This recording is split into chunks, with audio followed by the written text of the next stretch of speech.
इसी में बहुत सारे ऐसे लोग होंगे जो पैसे वाले होंगे, बहुत से हमारे भाई ऐसे हैं जो शारीरिक रूप से बहुत शक्तिशाली होंगे।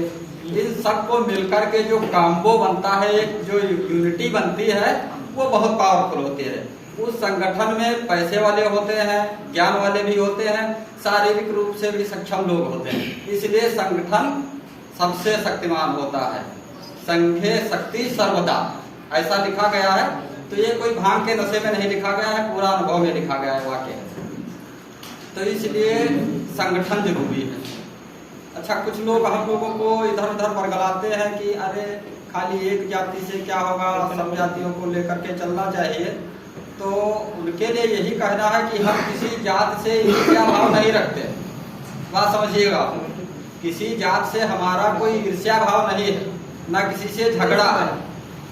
लेकिन अपने लोगों का जो पतन हुआ, आप ये जान लीजिए, इतिहास के पन्ने जितने लिखे गए हैं वो सब क्षत्रियों के शौर्य से रंगे हुए हैं। लेकिन हम लोगों का दुर्भाग्य ये है कि इतिहास से कोई सीख नहीं लेते हैं।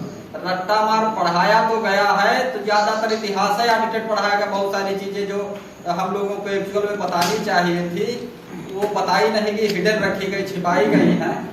लेकिन जब ज्यादा गहन अध्ययन करो तो पता चलता है कि वास्तव में हम लोग शीर्ष से नीचे फर्श पे आ गए। ये हकीकत है हम लोगों की। ये जो भारत देश है, इसका निर्माण जो हुआ है, एक राष्ट्र बना है, इसमें सबसे ज्यादा योगदान क्षत्रियों का है। बाकी मैं ये नहीं कहता किसी के योगदान नहीं, लेकिन एक विशेष योगदान जो पहले जब राजतंत्र खत्म हुआ है, इसके पहले रियासतें हुआ करती थी, राजतंत्र हुआ करता था। देश की शासन व्यवस्था, देश की प्रशासन व्यवस्था जो थी वो राजाओं के हाथ में थी, इसलिए इसको राजतंत्र बोला जाता था। बहुत समय पहले राजा रजवाड़े रहा करते थे जो राज करते थे, उनका सिस्टम था। तभी से वर्ण व्यवस्था बनी थी, और वर्ण व्यवस्था उससे पहले से बनी है।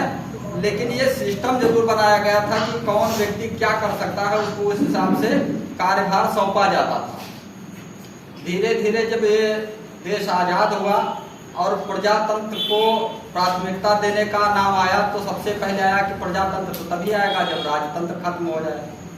तो राजतंत्र खत्म हुआ है तो किसी लाठी के बलबूते पे नहीं खत्म हुआ।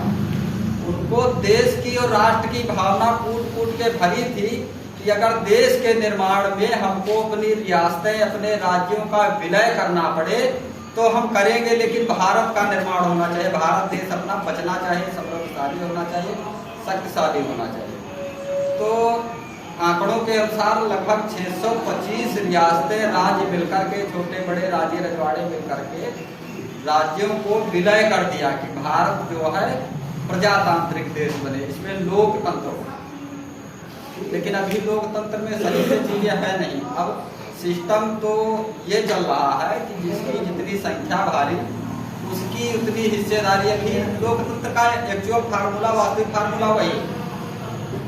तो हम लोगों के पास विकल्प एक ही बचा है, पानी चाहिए।